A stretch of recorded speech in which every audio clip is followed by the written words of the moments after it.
सिरे से जो हमारे हेल्थ को बचाने के लिए, हमारे परिवार को बचाने के लिए उन्होंने कोशिश किया है, ये धन्यवाद के पात्र हैं। अब मैं चाहूँगा कि श्रीमान धीरज आर्या जी वो अतिथियों का परिचय करते हुए और उनके भी दो शब्द, समय का ध्यान रखेंगे चूँकि हम लोगों को 10 बजे तक का ही समय था, थोड़ी लेट शुरू हुई है, हम लोगों को समय पर सब कुछ करना है। आगे के क्लासेस को धीरज आर्या जी प्लीज़।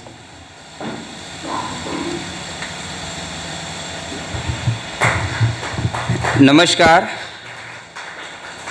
सबसे पहले मैं दादाजी को बहुत बहुत धन्यवाद देना चाहता हूँ, रामेश्वरानंद दादाजी, चित्तकृष्णानंद दादाजी, जो कि मेरे विचार को उन्होंने मतलब ज़मीनी स्तर पर लाने कर एक विश्वास करके उन्होंने इतना बड़ा जो प्रोग्राम आयोजन किया है, तो उनके लिए मैं मतलब चरण स्पर्श है उनका कि उन्होंने इतना बड़ा प्रोग्राम जो है अरेंज किया। और मैंने ऐसा विश्वास बनाया है कि मेरे वीडियो देख करके भारत भर से करीब 15 स्टेट से लोग आए हैं और अप्रॉक्स 30 लोग जो हैं यहाँ पे शिक्षक के रूप में हैं, और बाकी वैद्य विष्णु भोसले जी जो हैं मुख्य प्रशिक्षक के रूप में यहाँ पर आए हैं, उपस्थित हैं। तो मैं सभी वैद्य जन का भी धन्यवाद करता हूँ कि मेरे ऊपर विश्वास करके उन्होंने इस परंपरागत जो चिकित्सा जो विलुप्त हो रही थी उस चिकित्सा को पुनर्स्थापित करने के लिए इस अभियान में शामिल हुए हैं। मैं थोड़े में परिचय दूंगा। मैं पहले हमारे जो मुख्य प्रशिक्षक हैं वैद्य विष्णु भोसले जी, वैद्य विष्णु भोसले जी से मेरी मुलाकात 2019 में हुई थी, नांदेड़ किनवट कृष्ण प्रिय गौशाला जो कि बहुत ही फेमस है, और वहाँ पे साल में 3 से 4 प्रोग्राम होता है, निःशुल्क होता है। तो वैद्य विष्णु भोसले जी जो हैं पिछले 2009 से पारंपरिक चिकित्सा को बढ़ाने का काम कर रहे हैं। अपने ज्ञान को जो है वहाँ पर बढ़ा करके उन्होंने 2016 से अप्रॉक्स अभी तक उन्होंने 25,000 लोगों को ट्रेनिंग दे चुका है। 25,000 से ज़्यादा लोगों को उन्होंने ट्रेनिंग दे चुका है, वैद्य लोगों को ट्रेनिंग दे चुका है। और उनकी 10 पुस्तकें जो है अलग अलग पारंपरिक चिकित्सा के ऊपर जो है 10 उनकी पुस्तकें हैं, जिसमें एक पुस्तक मुझे बड़ा पसंद आया, माझा वैद्य माझा गांव माझा वैद्य। ये मराठी शब्द है, मैं महाराष्ट्र में रहा हूँ, मतलब मेरा गांव और मेरा वैद्य, मतलब ये हम ही, हमारा गांव है, हम ही वैद्य बने। उसके ऊपर उनका विशेष बहुत अच्छा अनुभव है। कैंसर के बहुत अच्छे पेशेंट को उन्होंने डील किए हैं और हजारों लोगों को जो कि इलाज दिए हैं। और अभी तक जितनी भी चिकित्सा, जितना भी शिविर होता है उनका लगभग सब निःशुल्क रूप से होता है। पिछले 2016 से जो है किनवट कृष्ण प्रिय गौशाला में मुख्य प्रशिक्षक के रूप में वैद्य विष्णु भोसले जी जो है वहाँ पर कार्य करते हैं। 3 से 4 प्रोग्राम जो है साल भर में होता है। और मेरे रिक्वेस्ट करने पर हम लोग ने थोड़ा सब कुछ प्लान किए, तो वैद्य जी जो है अपना कीमती समय, बहुत ही कीमती समय जो कि उनके पास उपलब्ध नहीं था, वो इस प्रोग्राम के लिए, क्योंकि विचार एक है, भाव एक है और उद्देश्य एक है कि हमारे देश को स्वस्थ बनाना है। और जो परंपरागत जो चिकित्सा जो भूल गए हैं उस चिकित्सा को वापस से स्थापित करना है। तो उस विचार को लेकर के वैद्य जी जो है हमारे बीच में यहाँ पर आए, उनका मैं बहुत बहुत धन्यवाद देता हूँ। दूसरे जो है वैद्य नहीं है, पर किसी वैद्य से कम नहीं है, किसी डॉक्टर से कम नहीं है, हमारे प्रिय गोविंद भैया, हम लोग उनको गोविंद भैया बोलते हैं। इनका मैं बातें बोलूं तो बहुत बड़ी हो जाएगी, पर मैं छोटे में बोलूंगा। अब तक 2016 से जो है वैद्य विष्णु भोसले भी जो भी उनके जो आदर्श रहे राजीव दीक्षित जी, और गोविंद भैया के भी जो आदर्श हैं राजीव दीक्षित जी, और पुरानी परंपरा दादी नानी के जो नुस्खे हैं। तो गोविंद भैया अब तक जो है 2016 से लेकर के 15 लाख से ज़्यादा लोगों को उपचार दे चुके हैं, और 2 लाख से ज़्यादा टेस्टिमोनियल इनके पास उपलब्ध है। जिनको देखना रहेगा वो मिल सकते हैं, और हजारों के तादाद में यूट्यूब पर वीडियो पोस्टर के माध्यम से जो है उपलब्ध है। और पर डे 200 से 250 मिनिमम जो है इनको फ़ोन आता है, फ़ोन कॉल के माध्यम से लोगों को उपचार देते हैं। और बहुत ही समय इनका भी बहुत बिजी रहता है। इनको बहुत रिक्वेस्ट करने के बाद जो है आप यहाँ पर जो है गोविंद भैया दूसरा प्रोग्राम ये हमारा अरेंज कर रहे हैं, मतलब यहाँ पर आए हैं अटेंड करने के लिए, और शिक्षक के रूप में लोगों को ज्ञान देने के लिए। तो ये उनका दूसरा प्रोग्राम है। पहला प्रोग्राम हमारा 24 अप्रैल 2023 में हुआ था और दूसरा प्रोग्राम 25 अप्रैल 2023 में हुआ था, और ये अभी जो 24 अगस्त को हमारा जो प्रोग्राम है, तो इनको गोविंद भैया को जो बुलाए। गोविंद भैया का मैंने जब मोबाइल देखा तो उन्होंने एक चीज़ दिखाया, किसी का मोबाइल इतना हैंग नहीं होता रहेगा जितना इनका मोबाइल हैंग होता है। जब उनका व्हाट्सअप नया मोबाइल ख़राब हो गया तो बैकअप लेते हैं ना, व्हाट्सअप से जब बैकअप लेते हैं तो उसमें दिखाता है कितना मैसेज कितना वीडियो है। तो आप कल्पना नहीं कर सकते, कोई भी कल्पना नहीं कर सकता इतना बैकअप है। 7.5 लाख बैकअप है मैसेज का, 7.5 लाख। अभी भी वो स्क्रीनशॉट उन्होंने निकाल के रखा है कि 7.5 लाख जो है मैसेज पेंडिंग है। अगर उनको बैकअप में लेंगे तो उनका जो है वो आएगा। मतलब डेली के 250 से 300 मिनिमम फोन उनको आते ही हैं। 10,000 तक मैसेज आते हैं उनको। कुछ फेस्टिवल कुछ प्रोग्राम रहता तो उस समय पे, मतलब इतना बड़ा वो कार्य कर रहे पूरे भारत भर में। कंप्लीटली स्वस्थ समृद्ध परिवार, मतलब एक विचारधारा लेकर के चल रहे हैं कि सबका परिवार स्वस्थ हो, समृद्ध हो और निरोगी बने।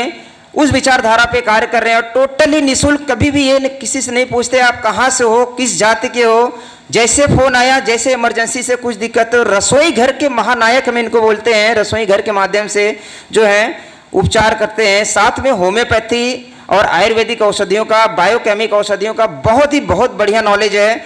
और उसके माध्यम से जो है गोविंद भैया ने बहुत सारे लोगों को ठीक किया है। इसी के आधार पे जो है उनके पास 2 लाख के अप्रॉक्स जो है टेस्टिमोनियल पड़ा हुआ है। तो बहुत आभार है गोविंद भैया का कि जो इस प्रोग्राम में शामिल हुए। और बाकी केसर कलब्रिज जी, केसर कलब्रिज जी है जो कि मुझे इस स्थान पर मुझे आने का जो सौभाग्य प्राप्त हुआ। वो हमारे केसर भाई हैं, हमारे मित्र हैं। जब मैं चंडीगढ़ हिम्स हॉस्पिटल में था तो उसी समय केसर भाई जयपुर हिम्स हॉस्पिटल में कार्यरत थे और वहीं पर चंडीगढ़ में आए थे मिलने के लिए। मुलाकात हुई थी। उसके बाद जो है हमारी विचारधारा, एक विचारधारा थी स्वस्थ भारत समृद्ध भारत कैसे बने।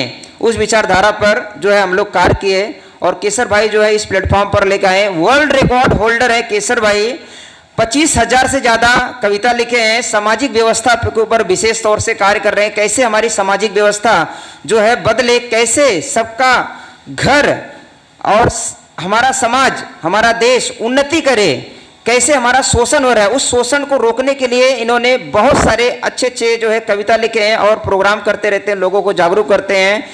पेशेंट लोगों को जो डिप्रेशन में रहते हैं उन पेशेंट को इनके बातों से इतना प्रभाव पड़ता है कि वो सुसाइड करने वाला पेशेंट हंसते हंसते घर लौट आता है। मतलब ऐसे कुछ अनुभव मैंने देखे तो मुझे बड़ा अच्छा लगा और केसर भाई का बहुत धन्यवाद देता हूँ कि उन्होंने इस प्लेटफॉर्म पे जो है लाए। और ये केसर भाई जो है मॉडर्न सन्यासी हैं। मॉडर्न सन्यासी, वो दिखते हैं एकदम सिंपल पर इनके अंदर बहुत अच्छे एक ज्ञान की धारा है जो समय आने पर वो दिखाते हैं। तो सबका मैं बहुत धन्यवाद देता हूँ कि इस प्रोग्राम को आप लोग ने और अच्छे से बनाने के लिए आप लोग यहाँ पर आए। सभी को बहुत नमस्कार, धन्यवाद।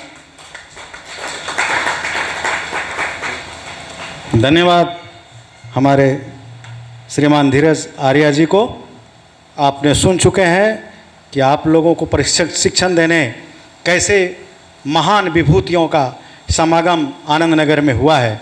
अब मैं बिना समय गंवाए हुए मैं पहले ही रिक्वेस्ट कर चुका हूं कि आगे क्लास में बहुत ज़्यादा समय देना है।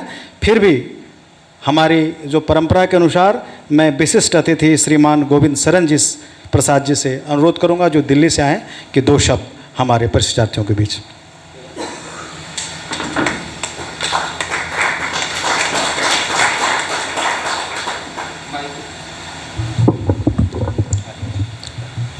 जी, वंदे मातरम, नमस्ते। अपने उम्र में जो बड़े हैं उन सभी के चरणों में नमन करता हूं और जो छोटे हैं उनको शुभाशीष। आज हम यहाँ पे पहुँचे हैं जहाँ पे आप बात कर रहे, अभी थोड़ी देर पहले जो भी धीरज ने जब बातें हो रही है उसके पीछे की एक सिर्फ छोटी सी शुरुआत कहाँ से हुई। शुरुआत सिर्फ हुई है एक शख्स, एक नाम से, जिस नाम है राजीव दीक्षित। वो राजीव दीक्षित सिर्फ नाम नहीं है, वो एक विचार हैं। तो कम शब्दों में बहुत सारे भाई बंधुओं ने सुना होगा, तो मैंने भी सुना। मुझे उनकी एक बात बहुत अच्छी लगी कि अगर हमें मोक्ष प्राप्ति चाहिए मैं भी सोचता था, मेरे दादाजी बहुत बड़े संत थे, तो मैं सोचता था मोक्ष प्राप्ति, लेकिन वो सब बात बचपन की बात थी, भूल गया। लेकिन जब राजीव भाई को सुना तो उनकी बात मुझे बहुत अच्छी लगी। मेरे दादाजी जब भी मुझे बोलते थे पूजा पाठ कर ले, ये कर ले, वो कर ले, तो मैं कभी करता नहीं था। लेकिन राजीव भाई की बात, जो मोक्ष प्राप्ति के लिए उन्होंने जो रास्ता बताया, वो बड़ा अच्छा लगा। और उस एक शब्द ने कहाँ से कहाँ लेके जा रहा है वो आज आपके सामने है। राजीव भाई ने बोला था कि मोक्ष प्राप्ति के लिए सबसे उत्तम रास्ता जो है, अपने माध्यम से सामने वाला, मतलब जो भी आपके सामने है, अपने माध्यम से अपने आप को तीनों दुखों से बचाना है, फिर दूसरों को बचाने का प्रयास करना है। ये भी नहीं कि उसको बचा ही देना है, प्रयास करने मात्र से ही मोक्ष की प्राप्ति होता है। यानी त्रैहिक दुखों को दूर करने का प्रयास करते रहना मोक्ष प्राप्ति का उत्तम रास्ता है। और वो त्रैहिक दुख कौन है? दैहिक, दैविक और भौतिक। दैविक दुख जो भगवान के ऊपर से आए, कभी आ गया बाढ़ आ गए, कभी भूकंप आ गया, तो उसमें पहले अपने आप को बचाएं, फिर अपने माध्यम से दूसरों को बचाएं। भौतिक, हम जो खर्च करते हैं, हमारे खर्च करने की वजह से किसी ऐसे इंसान को भौतिक सुख होना चाहिए जिसकी बहुत ज़्यादा ज़रूरत है, यानी हम अपने खर्चे को भी बड़े सोच समझ के खर्च करें। तीसरा जो है दैहिक, और ये जो दैहिक वाला जो था वो सबसे अच्छा लगा, क्योंकि बाकी दो चीज़ें तो कभी कभार होता है और दैहिक वाला तो रोज़ रोज़ का है। तो राजीव भाई का ही बताए गए छोटे छोटे घरेलू उपचार, उन्हीं उपचारों को हमने जन कल्याण के लिए, सामने वाला कोई बोला मेरे पेट में दर्द है, राजीव भाई से ही सुना था कि अजवाइन तवे पे सेक के खा लो और नमक के साथ और पानी पी लो। तो ये एक बात मालूम हुई और वो चीज़ें हमने बतानी शुरू करी, फिर आगे से और समस्या आई। तो ऐसी कुछ चीज़ें, तो राजीव भाई की ही बात, अगर आज हम हैं, अगर धीरज भाई को आप देख रहे हैं या मुझे देख रहे हैं, तो हम, या विष्णु भाई जैसे बताए कि वो भी भाई राजीव दीक्षित जी, वो सिर्फ़ और सिर्फ एक ही नाम राजीव दीक्षित, और राजीव दीक्षित अब कोई नाम नहीं रह गए, वो एक विचार हैं, एक पहचान है। उनके विचारों पे, उनके कर्मों पे, उनके बताए गए उद्देश्यों को पूरा करने के लिए जो इंसान कर्म करता है, उसकी अलग पहचान बन जाती है। उसमें से अगर मैं कहूँ, मतलब मुँह या मिट्ठू नहीं बनना चाहता, लेकिन सही बात बता रहा हूँ कि उनके बताए गए रास्तों पे, मतलब एक सात्विकता के साथ अमल करने का नतीजा है कि मैं यहाँ पे हूँ, धीरज भाई भी यहाँ पे हैं, बहुत सारे भाई बंधु हैं जो यहाँ पर हैं। तो कम शब्दों में सिर्फ, और जो ये प्रोग्राम हो रहा है इसके लिए तो मैं सभी को कोटि कोटि, या सबसे बड़ी परमपिता परमेश्वर जिसे किसी ने नहीं देखा, उसी की छत्र छाया पड़ी हुई है। और परमपिता परमेश्वर की किस पे पड़ती है वो सबको मालूम है। जो सात्विक है उस पे परमात्मा है, जो सात्विक नहीं है उस पे तो परमात्मा की माया भी नहीं होती। उन्हें तो यहाँ मतलब क्या गति होती है वो कभी बात करेंगे। किशोर भाई भी बहुत बात करते हैं अध्यात्म की, मुझे उतनी नॉलेज नहीं है, एक भाई होने के नाते बता रहा हूँ। अपने मन को सात्विक कर लीजिए, सारी दुनिया सात्विक दिखेगी। बस खुद में बदलाव लाइए, दूसरों को बदलने का प्रयास मत कीजिए। दूसरे की अपनी अलग अलग स्थिति और परिस्थिति होती है, दूसरों को ज्ञान देने से ज्ञान नहीं बढ़ता। अपने आप को बदल लीजिए, दुनिया अपने आप बदलती चली जाएगी। एक बदलेगा, दो बदलेगा, 2 से 10 बदलेंगे, सारे बदलते जाएंगे। सिर्फ अपने आप को बदलिए। और अपने आप को बदलना भी किस रास्ते पे है? सिर्फ एक ईमानदारी। किस चीज़ की? अपने शब्दों की ईमानदारी, अपने व्यवहार की ईमानदारी, अपने विचार की ईमानदारी, अपने धन की। अगर अपने धन के प्रति ईमानदार जो रहेगा वो दूसरे के धन के प्रति भी ईमानदार रहेगा। जो अपनी इज्जत की, जिसको अपनी इज्जत प्यारी होगी दूसरे की भी इज्जत करेगा। जैसे कहा जाता है ना, जिसके घर शीशे को उसमें पत्थर ना मारे, तो वही वाले बात है। तो ऐसी कुछ चीज़ें हैं। कम शब्दों में मैं यही कहूँगा कि आप लोगों का, मतलब मेरे पास शब्द नहीं है, क्योंकि मैं ऐसा कुछ, जैसे इन्होंने बोला प्रशिक्षण पर, क्या प्रशिक्षण दूंगा? जब आप बताऊँगा तो पता चलेगा यार ये तो कुछ नहीं है, जैसे हम हैं वैसे ये भी है। मैं सही बता रहा हूँ। ईमानदारी से अगर हर कोई अपने आप को नंगा कर देना तो हर इंसान कामयाब हो जाएगा। लेकिन हर कामयाब आदमी अपने आप को नंगा ही नहीं कर पाता कि उसकी कामयाबी के पीछे असली राज क्या है। तो ये चीज़ें हैं। बस कम शब्दों में मैं यही कहूँगा, वंदे मातरम। हम बदलेंगे, जग बदलेगा। इसी नारों के साथ आप संकल्प लेकर श्री गोविंद शरण जी आज पूरे मानव समाज के कल्याण के लिए आगे बढ़े हैं। अब मैं श्रीमान वैद विष्णु भोसले जी से अनुरोध करूंगा कि 2 शब्द, बाकी तो प्रशिक्षण में वो अपनी पेटारा खोलेंगे ही, 2 शब्द।